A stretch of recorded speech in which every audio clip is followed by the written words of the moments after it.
Channel के दर्शकों को केसी बिश्नोई का नमस्कार। खरी कसौटी में आज से हम आपको सुर्खियां बताएंगे। आज की क्या सुर्खियां रही वो पहले देख लें।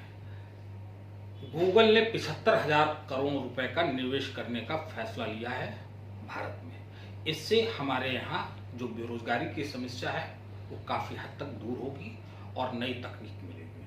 सीबीएसई का रिजल्ट कल आया था, छात्राओं ने इसमें बाजी मारी है। लखनऊ की दिव्यांशी ने 600 में 600 अंक प्राप्त करके भारत में पहला स्थान प्राप्त किया है। वहीं तुषार ने भी रचा इतिहास। तुषार ने बॉयज में पहला स्थान पाया है, ये बुलंदशहर के थे।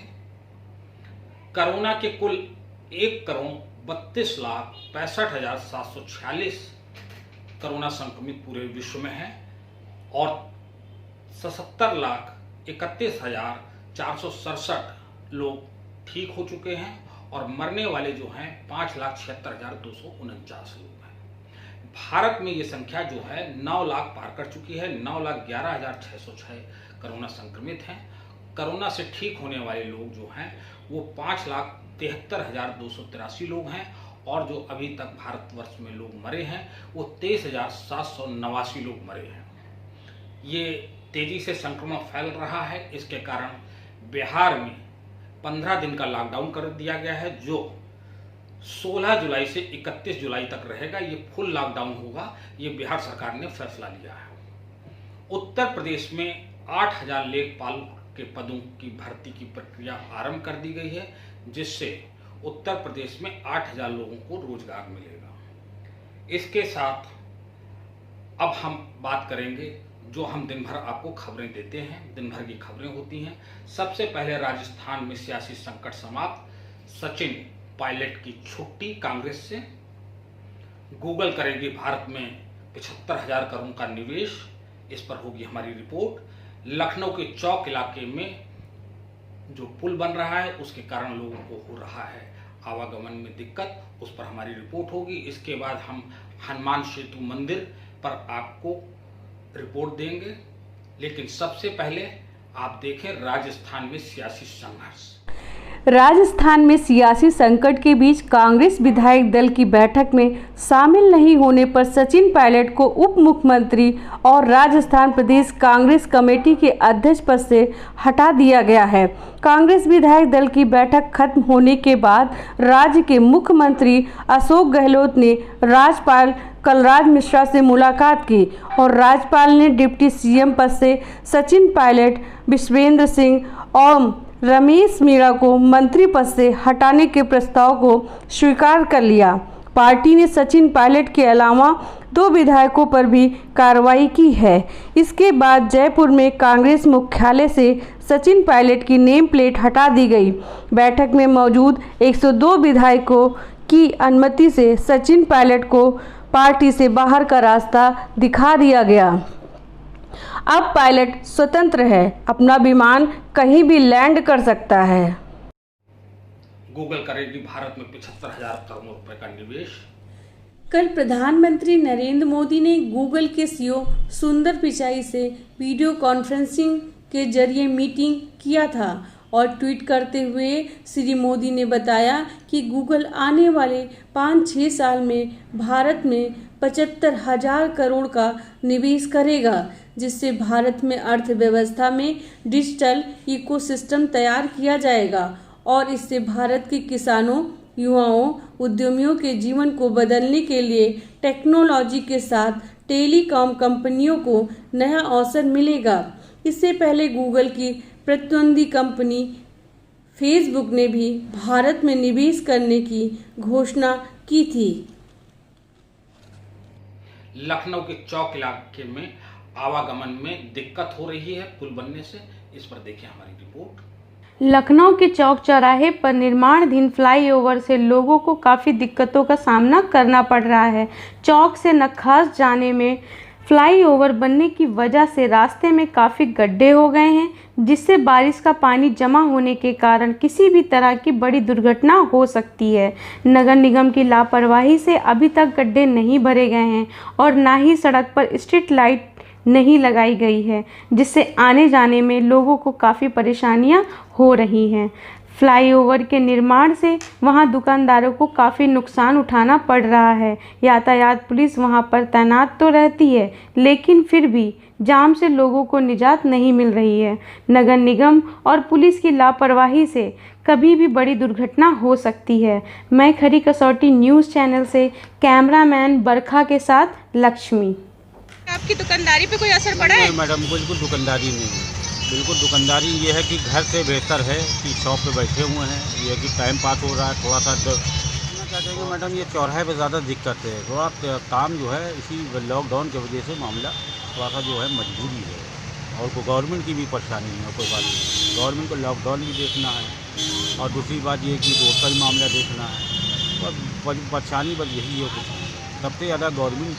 वैसे गवर्नमेंट तो चाह रही है जल्दी से जल्दी काम हो, लेकिन मेन देखना है जो इंसान जो दुनिया में ये सब मामले चल रहे हैं कोरोना के, ये मसले पहले सही हैं। ये तो चलता रहेगा, एक नए दिन जो है तो सही होगा।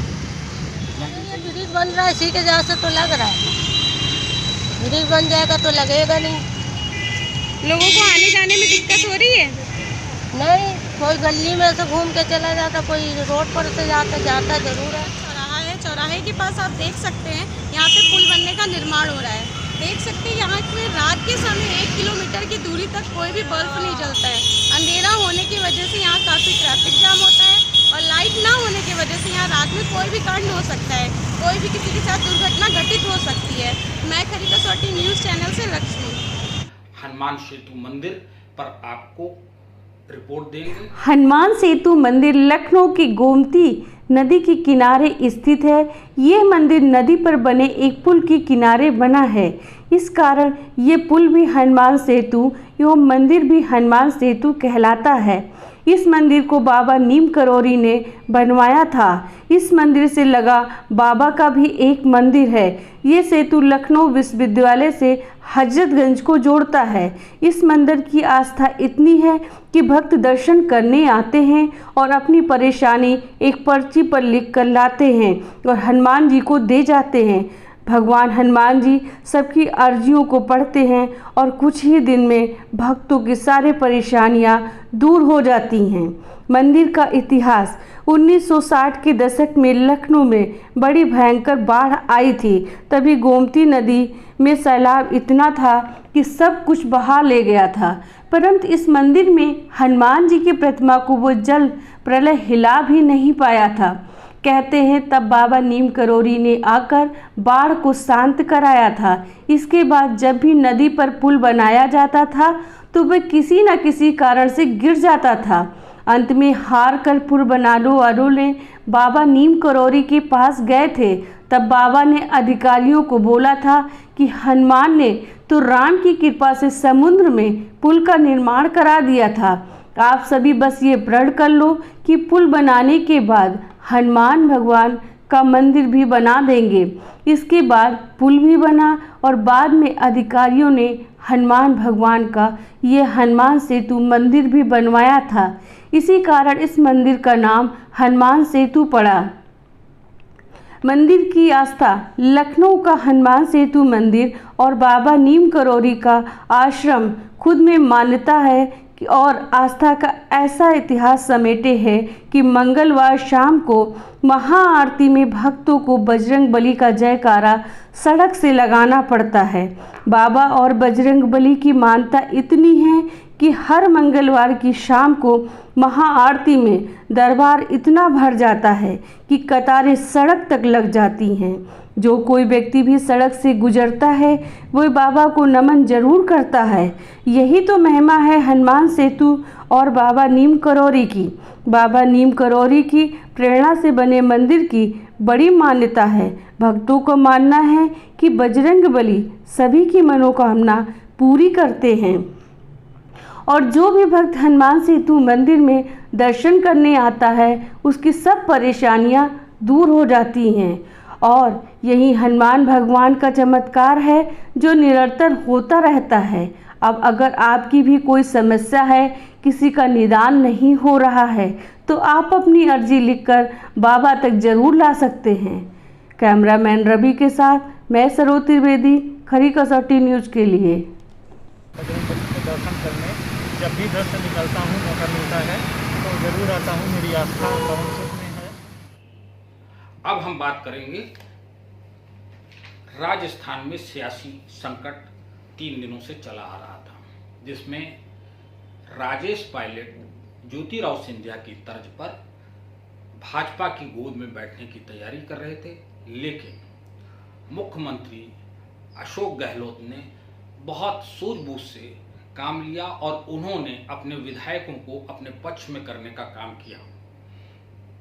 कल केंद्रीय समिति भी आई थी, उसने भी जायजा लिया और गहलोत कहते रहे कि हमारी सरकार रहेगी, कोई संकट नहीं है। लेकिन वहीं दूसरी ओर जो पायलट थे, सचिन पायलट, ये कहते रहे कि नहीं, हमारे पास विधायक हैं और अलग हो रहे हैं तो ये सरकार अल्पमत में आ जाएगी। भाजपा ने इसमें दावे किए कि सरकार अल्पमत में आ रही है, इसका फ्लोर टेस्ट हो। तो आज सुबह 10 बजे बैठक हुई और बैठक में ये निर्णय लिया गया कि सचिन पायलट, चूँकि कांग्रेस विरोधी गतिविधियां कर रहे हैं, वहाँ के उप मुख्यमंत्री भी थे और राजस्थान के प्रदेश अध्यक्ष भी थे, इन्हें दोनों पदों से हटाते हुए कांग्रेस से हटा दिया गया है। पायलट अब स्वतंत्र हैं, किसी की गोद में जाके बैठ सकते हैं, कुछ भी कर सकते हैं। देखिए, मध्य प्रदेश की बात जो थी वो एक अलग थी। ज्योतिराव सिंधिया पहले से मजबूत थे, उनके साथ जो विधायक थे और उस विधायक के अनुसार 25 विधायकों की जो कमी थी वो कमी वहाँ पूरी हो रही थी और उससे भाजपा सरकार बनाने के लिए सक्षम थी और सरकार वहाँ बना ली। लेकिन राजस्थान में स्थितियाँ दूसरी थी। 200 सीटों की विधानसभा है राजस्थान की, जिसमें 199 सीटों पर विधायक थे, जिसमें 99 कांग्रेस के पास थे। अब माना कि राजेश पायलट अगर अलग भी होते तो कितने विधायक लेके अलग होते और क्या वो भाजपा सरकार बनाने की स्थिति में खड़ी होती या नहीं खड़ी होती। क्योंकि अगर हम ये कहें कि 25 विधायक भी अगर अलग कर लेते तो 25 आप उससे घटा दीजिए, वहाँ निर्दलीय 13 थे। इस तरह से वहाँ की जो गणित थी वो कहीं सचिन पायलट के पक्ष में नहीं जाती थी। हाँ, इसको कोई नकार नहीं सकता कि सचिन पायलट ने कांग्रेस के लिए बहुत मेहनत की, युवा थे, जुझारू थे और ये कहेंगे कि जो चुनाव जीती कांग्रेस उसमें सचिन पायलट का एक रोल था। लेकिन सचिन पायलट को लोगों ने बरगला दिया। इस बरगलाने की वजह से सचिन पायलट जो हैं वो मतलब उनको कहीं ना कहीं वो गच्चा खा गए, उनके भाजपा के जाल में आके गच्चा खा गए। इसमें जितिन प्रसाद और हुड्डा, जो भूपेंद्र सिंह हुड्डा के बेटे हैं, दीपेंद्र हुड्डा, उन्होंने भी प्रयास किया पायलट को मनाने के लिए। पायलट को मनाने के लिए हाईकमान ने भी प्रयास किया, लेकिन सचिन पायलट अपनी जिद पर अड़े हुए हैं, वो नहीं माने। उसका नतीजा ये हुआ कि उन्हें उप मुख्यमंत्री की कुर्सी से हाथ धोना पड़ा, साथ में उनके 2 जो सहयोगी थे उन मंत्रियों को भी हाथ धोना पड़ा और ये दांव उनके लिए उल्टा पड़ा।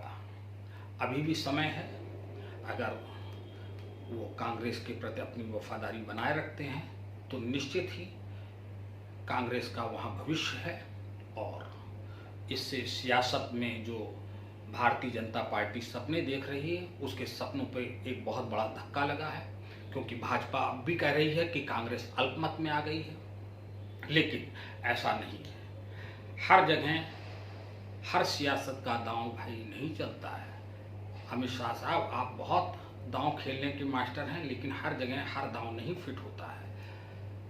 इसी के साथ हम अपनी वाणी को विराम देते हैं, फिर मिलेंगे। तब तक के लिए आप हमारा नंबर लिख लें 9415006460। सुबह 8:30 बजे बिश्नोई केसी में हम लाइव आते हैं, उसमें हम दिन भर की जो सुर्खियां हैं, घटनाएं हैं, उनके बारे में बताते हैं, उसे आप देखें। और इसी के साथ हम लेते हैं आपसे।